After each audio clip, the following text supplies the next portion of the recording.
Our next guest is one of Australia's favourite comedians, here to give us 3.5 minutes of an insight into the strange world that we live in. Please welcome Phil Andrews! Thanks, guys. Thanks. What's news? What's news? I love that phrase. It's an easy welcome phrase. It's always a safe answer. What's news? Oh, new jumper. You never get a wild answer. What's news? I'm racist now.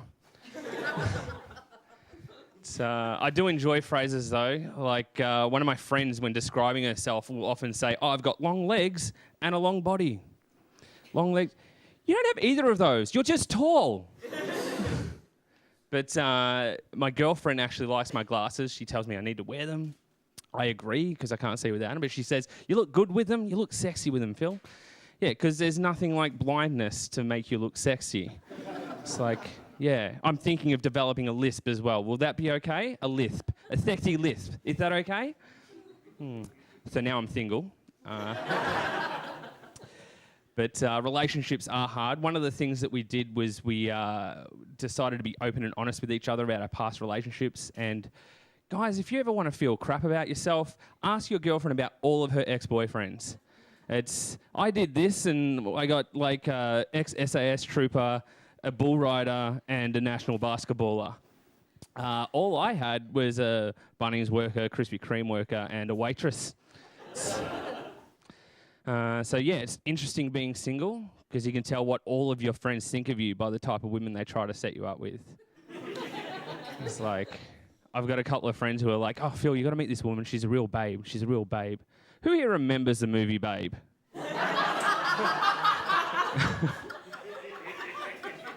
But Will and Kate had a bouncing baby boy. That's exciting, isn't it? Yeah. I get excited whenever anyone has a baby because I want to have children one day.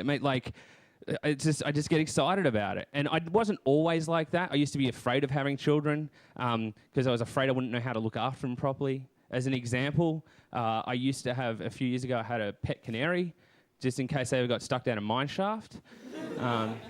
But I forgot to feed it for a few days, and I came home one night and found it dead at the bottom of its cage. And I was like worried that if I had a child, I'd be the same. I'd forget to feed him for a while, come home and find him dead at the bottom of his cage.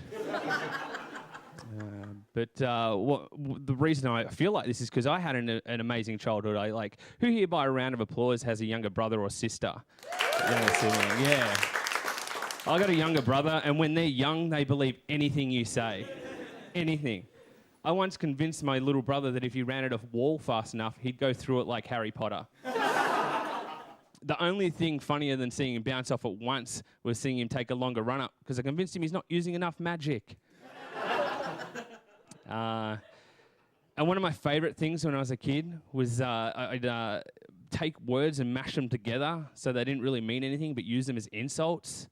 I don't know if you've ever done that or had that done to you. As an example, my little 5-year-old cousin once called me a caca poo-poo head. And I was wounded on the inside. I was like, "You can't say that." I couldn't really tell her off. And I'm just like, "You can't say that. Your parents didn't even want you." That's all from me. Have a good night.